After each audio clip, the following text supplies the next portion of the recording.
Bonjour à toutes et tous, merci Dany, chères citoyennes, chers citoyens, chers collègues. Effectivement, je me proposais de faire, dans un numéro qui commence à être un peu rodé, un grand angle sur la réforme des retraites parce que on peut aller extrêmement loin dans la technicité, d'ailleurs c'est une pente naturelle des économistes d'aller loin dans la technicité, mais les enjeux sont éminemment politiques et ils n'ont pas été posés d'abord comme politiques dans le débat. Il aurait été assez facile de résumer la réforme à 2 ou 3 enjeux, et le gouvernement, depuis le départ, mais encore aujourd'hui, s'évertue à masquer ça par des âges pivots, âges d'équilibre, indexation du point, etc., qui sont finalement importantes, le diable est dans les détails, mais qui ne résument pas le cœur de l'enjeu. Donc je me propose en une grosse dizaine de minutes de vous donner un aperçu selon 3 perspectives. Premièrement, si vous croisez un collègue étranger, que vous voulez lui parler de l'enjeu de la réforme des retraites en France. Deuxièmement, si vous croisez un voisin de palier, une voisine de palier, pour lui donner un aperçu de pourquoi c'est important et que ça concerne tout le monde. Et troisièmement, vous donner un élément de calendrier pour vous expliquer que cette réforme ne s'appliquera jamais. Alors premièrement, c'est quoi l'enjeu de la réforme des retraites si vous croisez un collègue allemand, italien, suédois, que sais-je?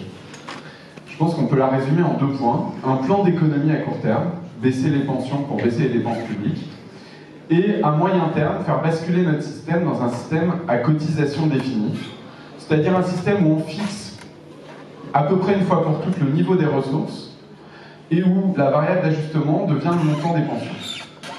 Et donc on fixe un taux de cotisation, on ne fixe pas tout à fait la participation de l'État, et comme le nombre de retraités augmente parce que l'espérance de vie augmente, on ajuste le système et l'équilibre du système en permanence par la baisse des pensions.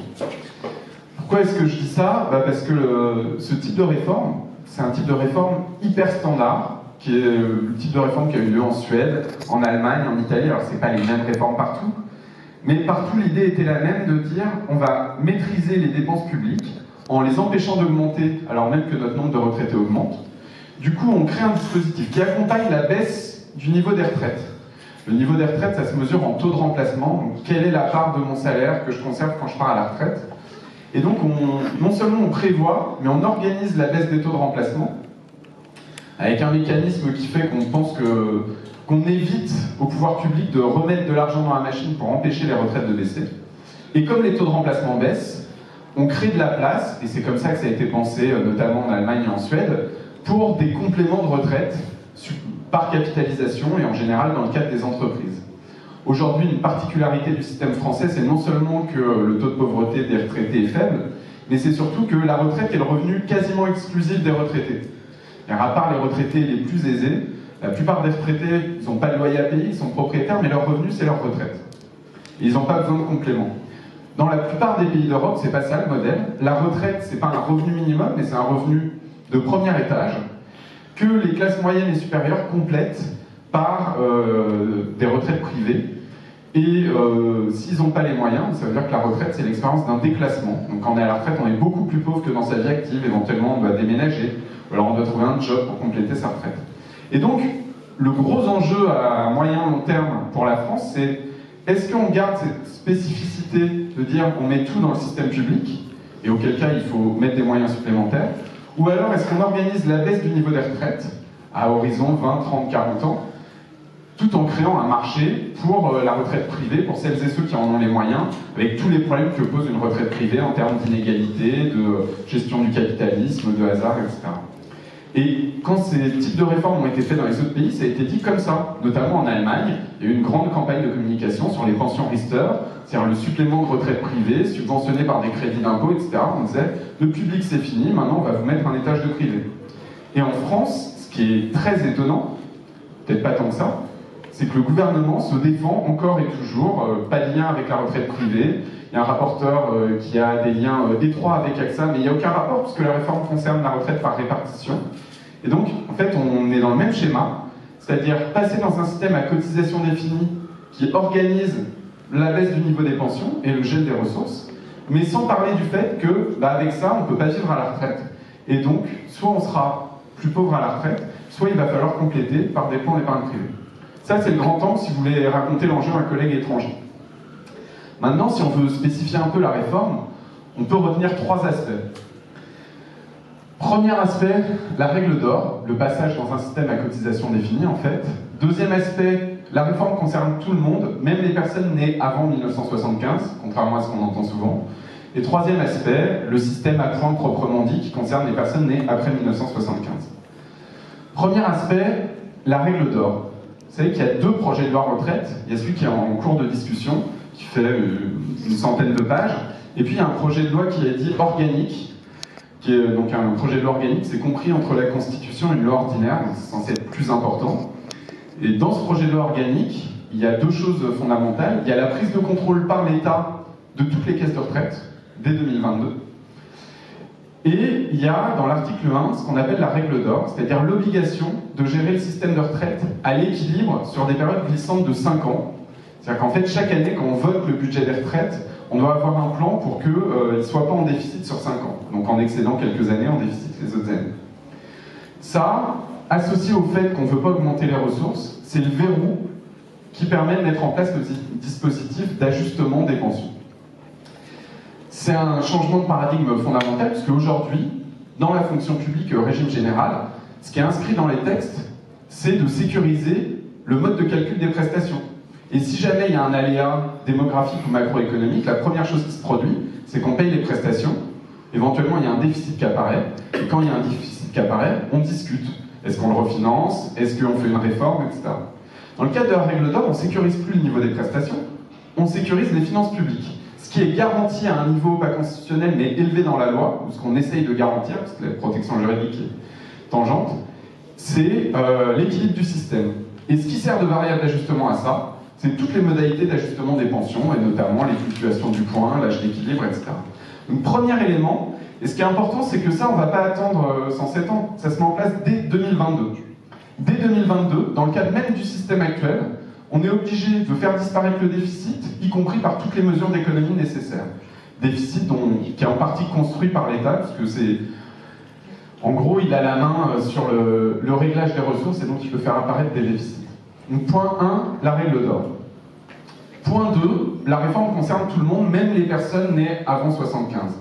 Il a beaucoup été fait de communication autour de ces dates de 1975, un peu pour essayer de désamorcer en disant « vous inquiétez pas, ça concerne que les jeunes ».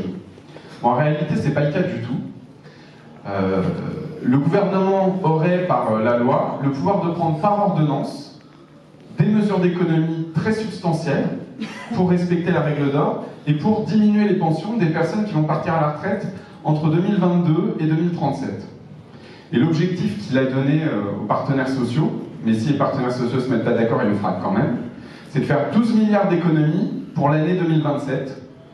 Donc un peu plus avant, et puis après continuer les économies, c'est entre 0,3 et 0,5 points de PIB, je ne sais plus exactement combien. Et ça, c'est des économies extrêmement substantielles, puisqu'il a non seulement dit qu'il voulait faire des économies sur un déficit en partie créé, mais en plus, il ne veut pas que ces économies soient faites en augmentant les ressources du système, ce qui serait très facile. 12 milliards, c'est 3% des recettes en 2027. 3% de recettes en plus, en taux de cotisation, c'est rien du tout. C'est 0,15 points par an, c'est vraiment rien du tout. Donc, pas de nouvelles ressources. Il ne veut pas baisser les pensions déjà liquidées, tant mieux pour les retraités. Et donc, du coup, il veut concentrer les mesures d'économie sur le flux de nouveaux retraités. C'est-à-dire le petit nombre de personnes qui va partir à la retraite en 2022, 23, 24, 27. Et ça, il y a très peu de monde. Et pour faire des économies substantielles, ça veut dire une mesure d'âge très forte. Alors, il y a plein de possibilités sur les mesures d'âge. Ça peut être décaler l'âge de départ, ça peut être augmenter la durée de cotisation. Sa mesure préférée, c'est de mettre en place un âge pivot. Il en a beaucoup été question. Il pourrait revenir dès la fin de la conférence de financement. L'âge pivot, en 2 mots, c'est créer un nouveau critère pour vous calculer un malus. Vous savez qu'aujourd'hui, dans le système actuel, pour avoir une retraite à taux plein, il faut justifier d'une durée. 42 ans, bientôt 43 ans. Et l'âge pivot. Et si vous avez passé de durée, vous avez un malus. L'idée de l'âge pivot, c'est qu'on vous met un deuxième critère. Vous avez ce critère de durée, mais en plus, vous avez un critère d'âge, 64 ans en 2027 par exemple. Et on vous calcule le malus au plus défavorable des 2 critères. Et éventuellement votre bonus au plus défavorable des 2 critères. Donc c'est pas sorcier, l'objectif est de faire des mesures d'économie sur les nouvelles pensions, et ça fait une économie moyenne de 200 € par mois et par retraité sur les 6 premières générations, alors soit par un départ plus tardif, soit par une pension plus faible.